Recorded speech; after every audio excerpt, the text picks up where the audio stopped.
guys, what's going on? Day 2 of the 30 Clubs in 30 Days recap for MLB Baseball Blogs and the Real Sports Talk. We are your hosts, Tim and Justin, along with me.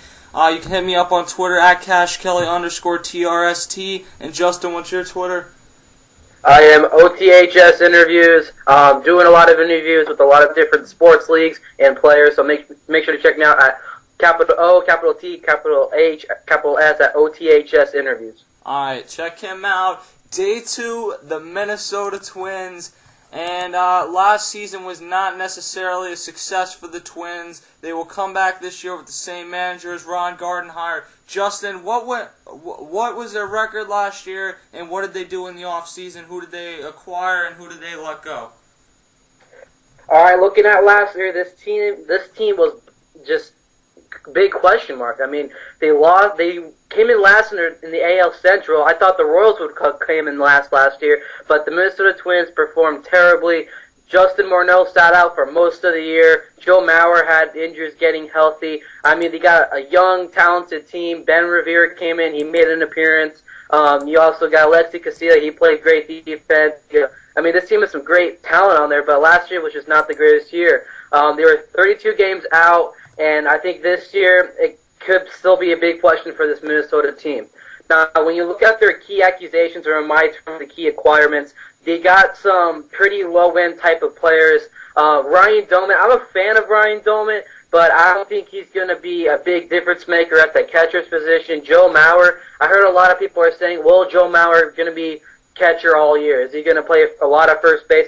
We don't know about that right now, but it looks like right now Joe Mauer is going to be the catcher. Ryan Doman's going to serve as the backup, with Drew Beretta going to be backing him up. Going into the infield, Jamie Carroll coming over for the Dodgers. Nothing really excites me when Jamie Carroll plays. He's an average type of hitter, and let's just see what this guy can do. Going into the outfield, you got Josh Willingham. Now, Josh Willingham, this was a complete, out-of-the-air signing. This was right as soon as the offseason began. Josh Willingham, I think, was the first to sign out of free agency. And this guy does have power on him, and I didn't even think the Twins had interest in him until they all of a sudden signed him out of thin air. And I thought maybe the White Sox could have been a possibility, but the Twins land him to replace Michael Kadire, who's off playing for the Colorado Rockies. Some minor league sightings. You got J.R. Tolles, catcher, former with the Houston Astros. Nothing really popping there. You got P.J. Walters. Pitching, you got none other than everybody's favorite pitcher. You got Jason Marquis. He's coming in. He looks like he's going to try to contend for that number 5 spot. So other than that, it looks like that's... Oh, you also got Joel Zumaya. He's coming off Tommy John surgery and hopes to come back healthy. But other than that, Tim, that's who they got out of the key accusations. Alright, and Ron Gardenhire, as I said, comes back. He has made a reputation as one of the better managers in the league. Let's really look at this Twins lineup now. We'll begin with the lineup. Joe Mauer at catcher, at least to begin the season. I know that they've considered putting him at first base and right field, both of which I think he has seen some moderate time in there. But it doesn't appear like he's going to begin the season at that spot. They did bring in Ryan Doman, so who knows. Hopefully Joe Mauer stays healthy, because he really is a great catcher. And the problem with moving him to first base or right field is that Joe Mauer, one of the reasons he makes so much money, he's not a power hitter, but he's a solid contact hitter. But he is an incredible fielding catcher. And when they say, well, you got to save this guy as your $23 million investment, most of the reason that he is a $23 million investment is because of how good of a fielder that Joe Mauer is. I mean, everyone remembers that play against the Yankees the other year where Joe Mauer caught the ball 5 feet in front of home plate and then dove back and tugged. I think it was Jason Giambi. I'm not exactly sure who it was, but I'm pretty sure it's Giambi. And, I mean, that's one of the things that made Joe Mauer so successful. Now, over at first base, you have pretty similar questions with Justin Morneau, because throughout the last 2 seasons, Justin Morneau's really had trouble staying on the field. In 2010, he played 81 games, and in 2011, he played 69 games, no sexual pun intended. And then you have in 2009, he played 135 games, which really is not enough if this team's going to be successful. He put up nice numbers, 30 home runs, 100 RBIs, and in 2010, he was having a great year, 18 home runs, 56 RBIs, and hitting .345. But the concussions have really gotten to this guy and derailed his career, and you really have to wonder if he's ever going to be able to get it back on track. And if he's going to be able to do that, it's going to have to be this year. Absolutely. This team has they got rid of one of their key players in the outfield, and other than Michael Kadzire. I thought this guy should have been a stay for this year, but obviously not. He is all playing for the Colorado Rockies. Now, when you look at the first baseman position, Justin Morneau has got to play a key role this year. If this Twins is going to look as trying to make a deep playoff push from worst to first this year, they really need all their guys healthy. That means Joe Mauer has to play a great year. Justin Morneau has to have a great year. You got to have Josh Willingham have a great year. I mean, 3 power hitters. Well, Joe Mauer is not big of a power hitter, but you've got to look at their 2 main power hitters in Willingham and Justin Morneau. I mean, Alexi Casilla, Jamie Carroll obviously is not a power hitter. Ben Revere is a speedy outfielder. David Valencia, he's in between a little bit. I mean, he doesn't have the greatest of power. Yeah. Denard Span. These are all average hitters, but you gotta find another big bat. So you really gotta look at Morneau and Willingham this year as the 2 power hitters. And that's, I think, one of the reasons that they brought in Ryan Doma. They sure as hell did not think, oh, if Morneau goes out, we can just move Mauer to first base and we got a Gold Glove catcher in Ryan Doma, because he's certainly not that. Ryan Doma is coming there for his power that he could potentially bring to this team. He hasn't been great over the past few years. Last year, though, in 77 games, he hit 303 with 8 home runs. So if he gets enough at-bats, he's going to be able to be successful for this team and maybe actually be one of the better signings of the offseason. If Morneau goes down, do not expect Mauer to move to first and Doma to step in as catcher. Expect Mauer to stay behind the plate and to move Doma over to first base, where he is listed right now as the backup. Now we go over to second base, a guy who was a very, very hot rookie a few years ago, and he's kind of fizzled out since, is Alexi Casilla. Last year in 97 games, he batted .260 with 4 home runs. He's pretty solid in the field, but the hitting has really got to step up, and that's a problem with this team. They have guys like Ben Revere is a solid fielder. He probably had the best play of the MLB season last year, but this lineup is just not very strong. Absolutely, man. You got to go at second base. I think it was Nishikawa. He lost his second base. I think. Was it true that Alexi Casilla went down last year a little bit? I think he did. Yeah, and Nishikawa. He was a guy who they paid a lot of money to have him come over from Japan, I believe it was, and it was Japan. And what he did, I picked him to win Rookie of the Year, and the guy ended up playing 68 games, and he was out for the year. I think he broke his leg or something. With Nick Swisher sliding into him. Yeah, he batted .226 with 0 home runs and 19 RBIs, so he was a very, very disappointing first season. I was hoping he'd be good, and then I could learn how to say his first name.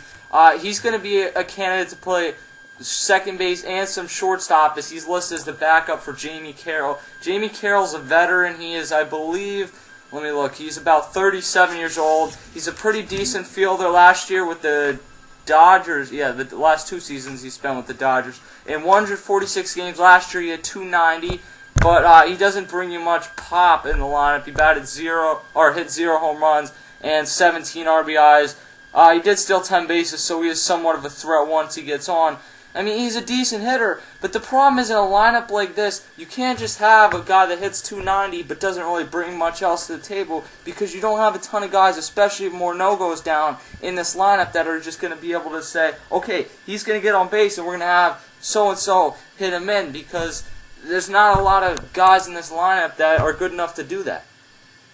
Absolutely. So Jamie Carroll, he's going to have to step up a little bit, playing a little bit defensive-wise. Nishikawa, I do not think he's going to bring it for another year. You got to wait and see what this guy can really bring up. I can possibly think about sending him in the minor leagues, but that's going to sound stupid because what backup will they have at shortstop for him? So I think Jamie Carroll's a pretty solid spot right now. That's the best they could do as of right now. But coming up in the future, this team has got to get maybe a solid number 4 hitter. I think Jamie Carroll probably has two more years left on him until he starts thinking about retiring. Yeah, I think he signed a 2-year deal too, so that works out perfectly. Danny Valencia will be the starting third baseman. After starting well in his rookie season in 2010 in 85 games, he had 311 with 7 home runs. Last year in 154 games, he had 15 home runs and 72 RBIs, but a 246 average is not cutting it in the major leagues, especially from your third baseman. To be honest, I'm not sure what type of fielder Danny Valencia is, but he's going to have to really step it up at the plate this season. And then as his backup, they have Luke Hughes, who I believe, last season in 96 games, Luke Hughes had 7 home runs and 30 RBIs and batted .223. So basically you're looking at probably a platoon situation if nothing improves from last year. So you don't really have a steady third baseman right there. I think Danny Valencia can be a very good player, but he has not proven it so far. Out in the outfield now, you have Ben Revere starting in left field, made one of the best catches of the season last year, but he had 267 with 0 home runs and 30 RBIs. He did have 34 stolen bases, so once you get him to the plate, or once you get him on base, he can be a threat on the base paths. But he was also caught stealing 9 times, which kind of puts a little, I can't even think of the word, on what he did stealing bases. Yeah, Ben Revere, this guy is like, he has the speed of, I want to say maybe Carl Crawford. I mean, this guy, very young, very talented. He brings it to the plate, and yes, he did not hit home runs he did not hit 1 home run last year, but this guy does not bring that power, but I still think that this guy could possibly hit maybe, I'd be really surprised if he can hit at least 5 home runs this year. I mean, if that. I think if he's stealing the bases this year, I can predict him hitting at least maybe 37, maybe 40. He really showed it. 34 stolen bases is great. So I have a standard for him this year. I'd say maybe 40 stolen bases this year. He plays a lot of games, so he's a really solid outfielder. But for all you fantasy owners, if you're looking for a speedy type of guy, you gotta look at Ben Revere here. And then as the backups, you have Trevor Plouffe, who will most likely be playing a lot of DH this season, especially if Justin Morneau goes down. And then you also have, or moves to DH, because that might take away some of the risk of him getting injured. But you also have Rene Tosini over there, and what does he really do for you? He had 203 last year with 5 home runs. I mean, the Twins bench is not exactly what you would call deep this season, and that's why the lineup isn't necessarily real good, especially if you don't have Morneau and Maurer. So a lot's going to depend on what they do. In center field, you have Denard Span, one of the more underrated players in the MLB. Last year, he had 264 with 2 home runs and 16 RBIs. He's very solid in the field, and he stole 6 bases. The Twins also locked him up to an extension last year. He's 27 years old, and I think that he actually does have a lot of potential. He's had some better seasons in the past, obviously. In 2009 was probably his best season. Yeah, man. I mean, looking at this, Denard Span, again, last year, went down with injury, only appearing in 70 games last year. And I think with the re-signing of him, yes, I do agree to what they did. They're trying to lock up possibly one of their top future players in the organization, but you got to keep this guy healthy. You got to start using him at the correct times. Like, if he's on base, you got to get that power. You got to bring these guys home. You got to get some run support also to these pitchers. I think when Denard Span is on the base path, this guy is very dangerous. So he has to be very healthy in order to get and help get the run support in. All right, in right field, you have probably their biggest offseason acquisition, which is Josh Willingham, a guy who spent a lot of his career with the Marlins and Nationals, and then last year with the A's. Willingham, he's not a great average hitter, but he will strike out a decent amount, especially last year when he struck out 150 times. But what he's going to do is he's going to probably give you a solid 25 home runs, which is very important. He's a solid MLB hitter. He'll give you 25 home runs in most years and 60 or 70 he can give you close to 100 RBIs in a good year. He's hit over 30 home runs, I believe, once in his career, and he had 29 last season. So Josh Willingham is a nice pickup, but the problem is Michael Kadire is probably a better player.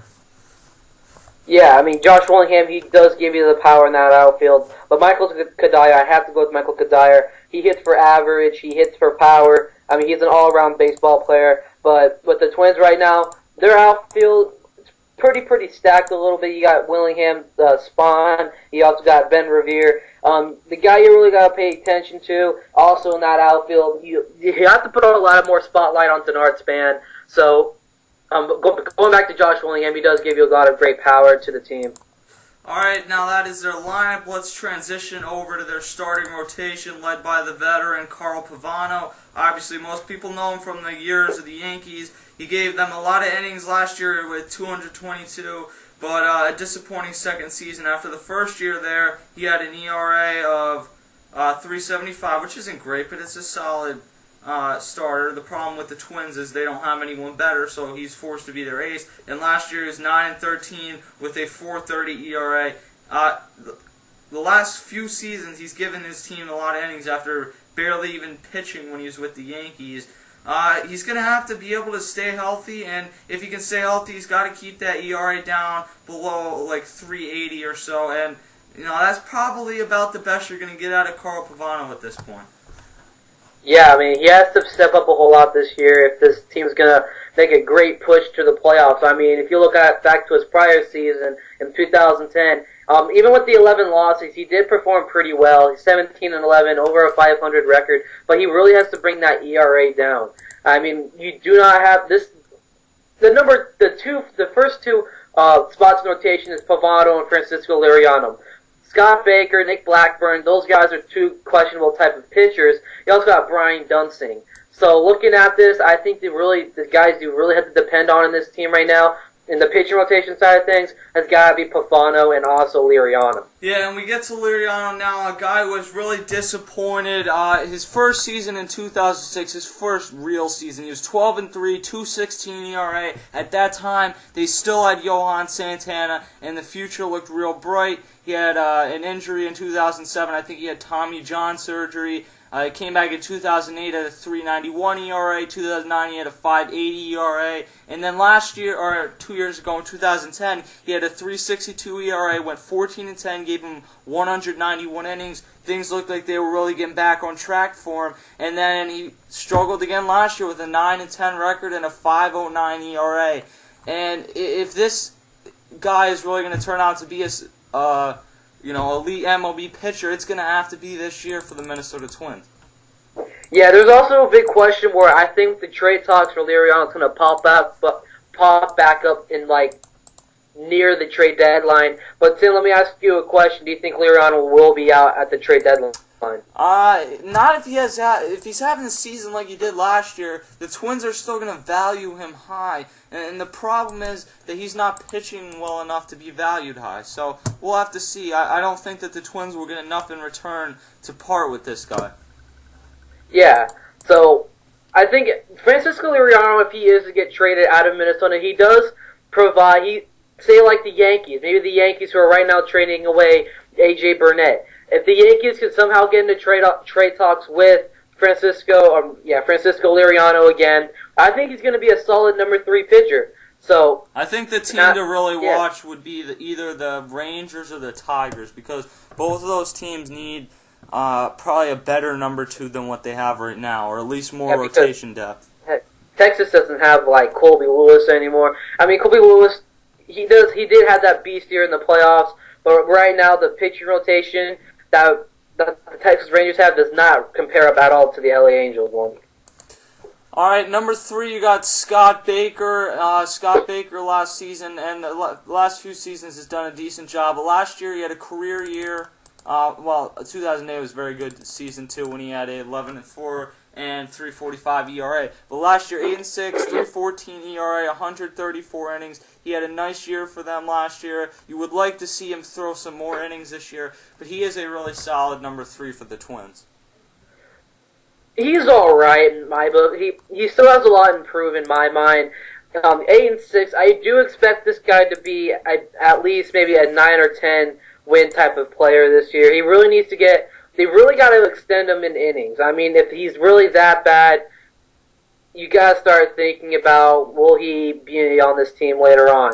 I mean, as of right now, he still has a lot to improve right now. So you can expect him to perform a little bit better this year and possibly get more innings in. Yeah, and I mean, he's even the type of person you could see get traded because that type of starter is valuable, especially if he got moved to the National League. At number 4, you have Nick Blackburn, who's really going to have to step it up this season. Last year, 7-10 with a 4.49 ERA, and really throughout his career, he hasn't done a whole lot better. His best season was probably in 2008 when he went 11-11 with a 4.05 ERA. He'll give you some decent innings, so probably about 150 or 160 innings, but ultimately the ERA is going to have to come down this season. And then at number 5, you have Brian, is it Dunsing or Densing? I can never remember it. I think it was Dunsing. All right, Brian Dunsing, 9-14 with a 5.23 ERA. I don't think a whole lot more needs to be said. A 5.23 ERA pretty much speaks for itself, and it's not getting the job done for this team the way that they need it to be done. Yeah, this pitching rotation, there is a possible number 6 starter in the rotation, and Jason Marquis, who spent, I think, time last year. I think it was with the Nationals and the D-backs, and even with both of those, teams, he did not perform well at all. So he's trying to come in here and try to compete with, I think, Blackburn and Dunsing for a possible number 4 or number 5 role. But I think right now, I think Nick Blackburn will possibly be that solid number 4 starter for the Minnesota Twins, but it's going to have to be a battle for number 5 between Dunsing and Marquis. But if I had to prefer either Dunsing or Marquis, I'm going to have to stick with Dunsing right now. Marquis has not proved himself over the last couple of years to be that number 5 or maybe number 4 pitcher. So I'm going to stick with Dunsing in this one, and we'll see what this team can do and how well they can do pitching-wise. The thing about Jason Marquis is once every 3 or so years, he tends to be an all-star. So who knows? It's a nice below-the-radar pickup for the Minnesota Twins this season. Let's go to the bullpen now. We'll start with the man anchoring the bullpen, Matt Capps, after Joe Nathan is gone, basically lost his job via Tommy John surgery, came back last year, was not successful, but neither was Matt Capps, who went 4-7 with a 4.25 ERA, had 15 saves, but he blew 9 saves. That's not getting the job done, and he's going to have to step it up after having a few really nice years, especially in 2010, after he got traded away from the Pirates, where he was not having a nice first half. He ended up with 42 saves, a 2.47 ERA. He did a nice job down the stretch for the Twins. And when he was with the Pirates the first few seasons, he had a 3.02 ERA, a 2.28, 3.79. You know, the guy can give you 20 to 30 or 25, 30 saves. He's a pretty solid closer, but they're going to need him to be better this year. I feel that Matt Capps is going to have a good year this year. I mean, they were just switching their closers around from Nathan to Matt Capps, Nathan to Matt Capps, and I think that's what I think that kind of affected him in his play a little bit. So I think with him coming back as a main closer, I think that Matt Capps is going to have a pretty solid year. I think he can I think he's gonna blow at least maybe 3 or 4 saves this year. I mean, nothing too serious about that though. But I think he's going to win at least maybe 6 or 7, with probably with 4 to 3 losses. Yeah, and I mean, blowing 3 or 4 saves, you can live with that out of your closer. As one of the setup men, or I'm not even sure the exact deal, I think he's one of the setup mans. Myself and Justin's favorite pitcher in the MLB, Glenn. I like to eat breakfast at Perkins. 4-4 last year with a 2.48 ERA. He has some experience as a starter, and if things really go badly for Matt Capps this season, there's a possibility that he could get some looks as a closer this year, maybe. If Glenn, I like to eat breakfast at Perkins. I think he's going to be a startup guy, I'm pretty sure, as of right now. But when Joel Zumaya comes back, I don't think he's going to the season. But when Joel Zumaya returns, I think he had elbow surgery or Tommy John surgery, one or the other. I don't know the full extent of his injury. I don't know if it was his arm that got injured last year with the Tigers. I think when Zumaya comes back, you gotta see what this guy can do. I think Glenn Perkins is a late inning reliever, but I don't really see him as that setup guy. So if you're the Twins, I would suggest that once Zumaya comes back and he says he's healthy, put him in the setup role, see what he's got, and nothing really works out there, you could probably move him down to maybe a late reliever type of guy, because when you look at this bullpen, they don't have a lot of players that really stands out. Alex Burnett, You got Swarzak, I think is how you pronounce him. You got Diamond. Yeah, these guys are like middle reliever type of guys, but I think Joel Zumaya is going to have to come back really healthy this year. He really has got to bring it to this bullpen. Yeah, and when he's healthy, he's spent his whole career with the Tigers. He can throw really hard, and he's very effective. He's just had trouble the last 2 or 3 seasons really staying healthy, and it's a shame when you see guys like that are really talented when they're young, and then injuries just kill them. I mean, guys like Grady Sizemore, that comes to mind.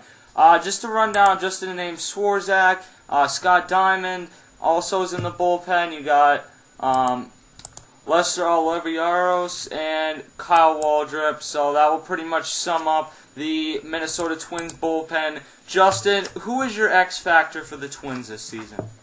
I think we come to the X factor player-wise. I mean, it could go to maybe 2 to 3 players in my mind, but if you're going to look at it, it has to be Joe Mauer. Joe Mauer has got to step up, and I do expect Joe Mauer to possibly this spring to work on his power. I think this is a guy who can hit for power, but he's more of I think last year how many home runs, Tim? Was it like 7? Yeah, not enough. It was just not enough for this team to at least. This team was just terrible. No, they had 3 home runs last year from Mauer. This guy has got to work on his power. I mean, this guy looks like he is a power hitter, but Joe Mauer has got to bring the power this year to the Minnesota Twins team and try to go from worst to possibly second place, because I know the Detroit Tigers are going to take this division. Record-wise, well, let me get to that in a second. Obviously, I think Morneau and Mauer are the 2 biggest ones. They have got to stay healthy. And I think Ryan Doumit could play a key role for this team this season, too, especially if one of them is not able to stay healthy. And heaven forbid for Twins fans, both of them aren't able to stay healthy. And at that point, their season goes down the tubes probably anyway. Record-wise, where do you see the Twins this season? You know what? It's a big question due to their health right now. If Morneau's going to be ready for opening day and this team can perform really well, I'm going to have to say 4th place. I think they're going to improve a little bit in some areas, but I really have 4th place as this team right now with this team. I see them, if they can stay healthy, competing with the Indians for 2nd place. I think when they're always healthy, or when they're all together and they're healthy and Mauer's playing well and Morneau's playing well, and it's been a few years since that's happened, that this can be a team that could make a run towards the playoffs. But the problem is the Tigers have really done an incredible job revamping that team, and they look very strong this year. I see the Twins right now, because I'm just not sure what Justin Morneau can do or Joe Mauer in terms of staying healthy. I don't like the pitching staff, and I'm really not a huge fan of the lineup. I mean, the bullpen's pretty solid, but I see them at about 81 wins, and I think that it could certainly go up and it could certainly go down, as we saw last year with the injuries and as we saw 2 years ago, I believe, when they won this division. So there's a lot of questions for the Minnesota Twins coming into the season. Leave us your thoughts and continue to check out the 30 Clubs in 30 Days recap on MLB Baseball blogs and the Real Sports Talk. I'm Tim, he's Justin, #Deuces.